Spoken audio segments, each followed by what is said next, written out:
സഖാവിന്റെ ചെവിക്കലടിച്ചു പൊട്ടിച്ചു പോലീസുകാരന് സ്ഥാനക്കയറ്റം. കേരളത്തിൽ മാറി മാറി സർക്കാർ അധികാരത്തിൽ വരുമ്പോൾ ഓരോ പാർട്ടിയോടും കൂറ് കാണിക്കുന്ന പോലീസ് ഉദ്യോഗസ്ഥരുണ്ട്. അവർക്ക് വലിയ തോതിലെ സംരക്ഷണവും സ്ഥാനക്കയറ്റവും അതാത് ഭരണകൂടങ്ങൾ നൽകാറുണ്ട്. LDF വരുമ്പോൾ CPM-നോട് ആഭിമുഖ്യം കാണിക്കുന്ന, അല്ലെങ്കിൽ CPM പറഞ്ഞാൽ അനുസരിക്കുന്ന, അല്ലെങ്കിൽ CPM ചായവുള്ള പോലീസ് സംഘടനയുടെ നേതാക്കന്മാർ തുടങ്ങിയ നിരവധി പോലീസ് ഉദ്യോഗസ്ഥർക്ക് വലിയ തോതിലെ സംരക്ഷണവും സ്ഥാനക്കയറ്റവും ലഭിക്കാറുണ്ട്. സമാനമായ രീതിയിലാണ് UDF അധികാരത്തിൽ വരുമ്പോൾ കോൺഗ്രസിനോട് ആഭിമുഖ്യം പുലർത്തുന്ന, കോൺഗ്രസിൻ്റെ അനുകൂല പോലീസ് സംഘടനയിൽ അംഗമായിട്ടുള്ള നേതാവായിട്ടുള്ള പോലീസുകാർക്ക് വലിയ തോതിലെ സംരക്ഷണയും സ്ഥാനക്കയറ്റവും ലഭിക്കും. ഇത് കാലാകാലങ്ങളായി കേരളത്തിൽ തുടർന്നു വരുന്ന ഒരു സിസ്റ്റമാണ്.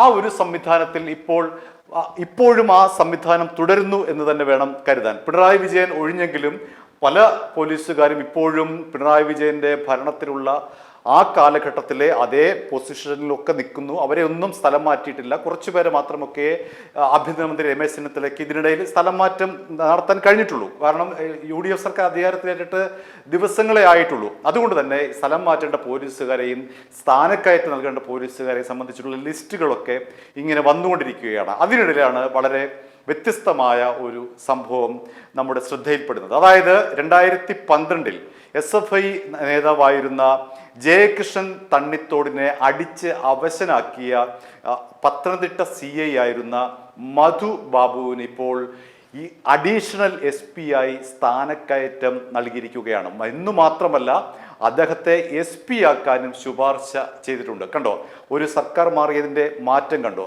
ആ ഒരു മാറ്റം പോലീസ് സേനയിൽ വന്നിരിക്കുന്നു. അന്ന് ജയകൃഷ്ണൻ തണ്ണിത്തോട് പറഞ്ഞത് 2012 UDF-ന്റെ ഭരണകാലത്ത് ഞാൻ യാതൊരു കേസിലെയും പ്രതിയായിരുന്നില്ല. താൻ വീട്ടിൽ ആയിരുന്ന ഒരു സമയത്ത് രാത്രിയിൽ ഈ മധു ബാബു, അന്നത്തെ പത്തനംതിട്ട CI ആയിരുന്ന ഈ മധു ബാബു വീട്ടിലേക്ക് അതിക്രമിച്ച് കയറി തൻ്റെ അമ്മയുടെ മുന്നിൽ വെച്ച് കസ്റ്റഡിയിലെടുത്ത് കൊണ്ടുപോവുകയായിരുന്നു. തുടർന്ന് അദ്ദേഹത്തെ പോലീസ് സ്റ്റേഷനിൽ കൊണ്ടുപോവുകയും കാൽവെള്ള അടിച്ച് അതിഭീകരമായ രീതിയിൽ കാൽവെള്ളയിൽ അടിച്ച് പരിക്കേൽപ്പിച്ചു.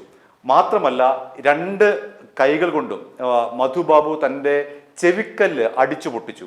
അതിനുശേഷം കണ്ണിൽ മുളക് സ്പ്രേ ചെയ്തു.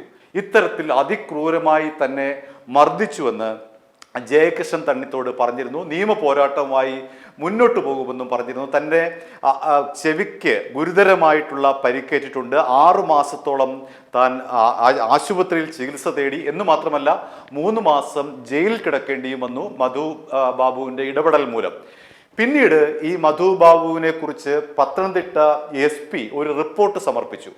അദ്ദേഹത്തിന് എതിരായിട്ടായിരുന്നു ആ റിപ്പോർട്ട്. എന്നാൽ ആ റിപ്പോർട്ടിന്മേൽ കാര്യമായ നടപടിയൊന്നും ഉണ്ടായില്ല.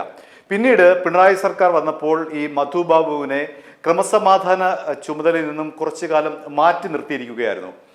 പക്ഷെ അദ്ദേഹം പിന്നീട് ആലപ്പുഴ DYSP ആയി വന്നു. ഇപ്പോൾ അദ്ദേഹം നിലവിൽ ആലപ്പുഴ DYSP ആണ്. ഭരണം മാറിയതോടുകൂടി UDF-ന്റെ കണ്ണിൽ, അല്ലെങ്കിൽ ആഭ്യന്തരമന്ത്രി രമേശ് ചെന്നിത്തലയുടെ കണ്ണിൽ ആദ്യം പെട്ടത് ഈ മധു ബാബു തന്നെയാണ്. കാരണം അദ്ദേഹം UDF-നോട് വിധേയത്വം പുലർത്തുന്ന ഒരാളാണ്. ഈ SFI നേതാവിനെ ഇത്തരത്തിൽ അതിക്രൂരമായി മർദ്ദിച്ച ആളാണ്. പല SFI-ക്കാരെയും ഇത്തരത്തിൽ പഞ്ഞിക്കിട്ടിട്ടുണ്ട്. അങ്ങനെ ഈ സഖാക്കളെ കണ്ടാൽ കലി വരുന്ന ഈ മധു ബാബുവിന് ഇപ്പോൾ നല്ല കാലം തെളിഞ്ഞിരിക്കുന്നു. ആഭ്യന്തര വകുപ്പ് മധു ബാബുവിനെ ഇപ്പോൾ കോട്ടയം അഡീഷണൽ SP ആയി നിയമിച്ചിരിക്കുകയാണ്. അഡീഷണൽ SP ആയി നിയമിച്ചിരിക്കുന്നു എന്ന് മാത്രമല്ല, SP ആക്കാനുള്ള ശുപാർശയുമുണ്ട്. ഒരുപക്ഷെ ആ ശുപാർശ നടപ്പിലാക്കിയാൽ ഉടൻ തന്നെ മധു ബാബു SP ആയി ചുമതലയേൽക്കും. അത്രയ്ക്കുണ്ട് ഈ പറയുന്ന രാഷ്ട്രീയമായിട്ടുള്ള ഇടപെടലിൻ്റെ ഒരു പവർ എന്ന് പറയുന്നത്. കേരളത്തിൽ കാലാകാലങ്ങളായി നടന്നു വരുന്ന ഒരു സംഭവമാണിത്. കാരണം ഭരണം മാറുന്നതനുസരിച്ച് ഭരണാനുകൂലികളായിരുന്ന പോലീസുകാർക്കെതിരായിട്ടുള്ള നടപടി, അവർക്ക് സ്ഥാനക്കയറ്റം, ഇതൊക്കെയാണ് പുതിയ ഭരണകൂടം നൽകുന്നത്, അല്ലെങ്കിൽ പുതിയ സർക്കാർ നൽകുന്നത്. അത്തരത്തിൽ പിണറായി സർക്കാരിൻ്റെ കാലത്തും ഇതേപോലെ തന്നെ ഉണ്ടായിരുന്നു. കോൺഗ്രസ് അനുകൂലമായിട്ടുള്ള പോലീസുകാരെ സ്ഥാനക്കയറ്റം നൽകാതിരിക്കുക, അല്ലെങ്കിൽ അവർക്കെതിരായിട്ട് നടപടിയെടുക്കുക, അവർക്ക് ക്രമസമാധാന ചുമതല നൽകാതിരിക്കുക, അവരെ പോലീസ് ക്യാമ്പിലേക്ക് മാറ്റുക, ഇത്തരത്തിലുള്ള പല നടപടികളും LDF സർക്കാരിൻ്റെ കാലത്തുണ്ടായിരുന്നു, UDF സർക്കാരിൻ്റെ കാലത്തുണ്ടായിരുന്നു. ഇപ്പോഴാണ് ഇത്തരത്തിലൊരു ഡയറക്റ്റ് ആയിട്ടുള്ള ഒരു ഇടപെടൽ. അതായത് UDF സർക്കാർ അധികാരത്തേറ്റിട്ട് നേരത്തെ പറഞ്ഞതുപോലെ ദിവസങ്ങളെ ആയിട്ടുള്ളൂ. അതിനിടയിലാണ് ഈ മധുബാബുവിൻ്റെ ഈ സ്ഥാനക്കയറ്റം വന്നിരിക്കുന്നത്. മധുബാബുവിനെതിരെ നിരവധി ആരോപണങ്ങൾ നേരത്തെ ഉണ്ട്. അദ്ദേഹം കോഴിക്കോട് മണ്ണഞ്ചേരി സ്വദേശി സുബൈർ എന്ന് പറയുന്ന ഒരാളെയും അതേപോലെ ആലപ്പുഴ സ്വദേശിയായിട്ടുള്ള സിദ്ധാർത്ഥൻ എന്ന് പറയുന്ന ഒരാളെയും കസ്റ്റഡിയിൽ മർദ്ദിച്ചതായി ആരോപണമുണ്ട്. അതേപോലെ തന്നെ മറ്റൊരു പ്രധാനപ്പെട്ട ആരോപണം ഇദ്ദേഹത്തിന് എതിരായിട്ടുള്ളത് സിനിമാ നിർമ്മാതാവായിട്ടുള്ള ഷീല കുര്യൻ്റെതാണ്. താനൊരു പരാതി നൽകാൻ അവിടെ വന്നപ്പോൾ ഇദ്ദേഹം മധു ബാബു തന്നെ അപമാനിച്ചു എന്ന രീതിയിലാണ് ഷീല കുര്യൻ പരാതി കൊടുത്തത്. ആ പരാതിയിൽ ഇന്നലെ ഹൈക്കോടതി ഇടപെടുകയും എറണാകുളം റേഞ്ച് IG-യോട് ഇത് സംബന്ധിച്ചുള്ള റിപ്പോർട്ട് ആവശ്യപ്പെടുകയും ചെയ്തു. അതായത് ഷീല കുര്യൻ മധുബാബുവിന് എതിരായി കൊടുത്തിട്ടുള്ള ആ ഒരു ഹർജിയിൽ ഹൈക്കോടതി ഇടപെട്ടുകൊണ്ട് റിപ്പോർട്ട് തേടിയിരിക്കുകയാണ്. എറണാകുളം റേഞ്ച് IG-യോട് പറഞ്ഞിരിക്കുകയാണ് എന്താണ് അതിൻ്റെ ഒരു നിജസ്ഥിതി. ആ റിപ്പോർട്ട് തേടി അത് ഇന്നലെയാണ് ആ ഒരു കേസ് വന്നത്. അതിന് പിന്നാലെയാണ് ഇപ്പോൾ ഈ മധുബാബുവിനെ അഡീഷണൽ SP ആക്കിക്കൊണ്ടുള്ള നിയമനം. അതുകൊണ്ട് തന്നെ പഴയ SFI നേതാക്കളൊക്കെ തന്നെ കലിപ്പിലാണ്, SFI പ്രവർത്തകരൊക്കെ തന്നെ കലിപ്പിലാണ്. 2012 ഇദ്ദേഹത്തിൻ്റെ നിരവധി SFIക്കാർക്ക് സഖാക്കൾക്ക് ഏൽക്കേണ്ടി വന്നിട്ടുണ്ട് എന്നാണ് ലഭിക്കുന്ന വിവരം. SFIക്കാരെ കണ്ടാൽ അപ്പോൾ അടി തുടങ്ങുമെന്നുള്ള രീതിയിലാണ് ജയകൃഷ്ണൻ തണ്ണിത്തോട് പറഞ്ഞത്. പാർട്ടി പക മാത്രമാണ് മധുബാബുവിനുള്ളത്, അല്ലാതെ മറ്റൊന്നും തന്നെ തനിക്ക് എതിരായിട്ട് ഒന്നും കാണാൻ കഴിയും. തനിക്കെതിരെ കേസില്ല, ഒരു പെറ്റി കേസ് പോലുമില്ല. താൻ പത്തനംതിട്ടയിലെ SFIയുടെ ജില്ലാ പ്രസിഡന്റായിരിക്കെ ഒരു രാത്രിയിൽ വീട്ടിലേക്ക് അതിക്രമിച്ച് കയറി പിടിച്ചുകൊണ്ടുപോവുകയായിരുന്നു. അതിനൊക്കെ കാരണം തന്നെ CPM അനുകൂല നിലപാട് സ്വീകരിച്ചു, അല്ലെങ്കിൽ SFI നേതാവാണ് എന്നതിൻ്റെ പേരിൽ മാത്രമാണ്. നിരവധി പേർക്ക് ഇത്തരത്തിൽ ഒരു പക്ഷേ മധുബാബുവിൻ്റെ ഭാഗത്ത് നിന്ന് സഖാക്കൾക്ക് ഇടി കിട്ടിയിട്ടുണ്ടാകും. ആരും അത് പുറത്തു പറയാതിരിക്കുന്നതാവും. ഒരുപക്ഷെ ആദ്യമായിട്ടായിരിക്കും SFI നേതാവായിട്ട് ജയകൃഷ്ണൻ ഇത്തരത്തിൽ പരസ്യമായി ഫേസ്ബുക്ക് പോസ്റ്റ് ഇടുന്നു. അദ്ദേഹം പരാതി പറയുന്നു. അദ്ദേഹം പലയിടങ്ങളിൽ തനിക്കെതിരായിട്ടുള്ള പരാതി പറയുന്നു. മാത്രമല്ല നിയമ പോരാട്ടത്തിന് ഒരുങ്ങുന്നു എന്ന് പറയുന്നു. എന്തൊക്കെ തന്നെയായാലും ഇതാണ് നമ്മുടെ സിസ്റ്റം. അതായത് ഭരണത്തിൽ ഇരിക്കുന്ന കക്ഷിയോട് CPM ആണെങ്കിൽ CPM-നോട് വിധേയത്വം കാണിക്കുക, CPM നേതാക്കൾ പറയുന്നത് അനുസരിക്കുക. കോൺഗ്രസ് ഭരണത്തിൽ ഇരിക്കുമ്പോൾ കോൺഗ്രസ് നേതാക്കൾ പറയുന്നത് അനുസരിക്കുക, കോൺഗ്രസിന് ഒത്തു താളം തുള്ളുക. ഇങ്ങനെയൊക്കെ ചെയ്തു കഴിഞ്ഞാൽ ഈ പോലീസുകാർക്ക് സ്ഥാനക്കയറ്റം ലഭിക്കും. അതേപോലെ തന്നെ ഭരണം മാറുമ്പോൾ സ്ഥാനചലനവും ഉണ്ടാകും. അതാണ് നമ്മുടെ ഒരു രീതി. ഇത് തീർച്ചയായിട്ടും മാറേണ്ടതുണ്ട്. ഇങ്ങനെ രാഷ്ട്രീയ ചായ്വ് വെച്ചുള്ള ഇത്തരത്തിലുള്ള നടപടി തീർച്ചയായിട്ടും നമ്മുടെ ഒരു ക്രമസമാധാന പാലനത്തിന് നീതിയുക്തമല്ല എന്നുള്ളതാണ് യാഥാർത്ഥ്യം. ഒരു കാരണവശാലും ഇത് നീതീകരിക്കാൻ കഴിയില്ല.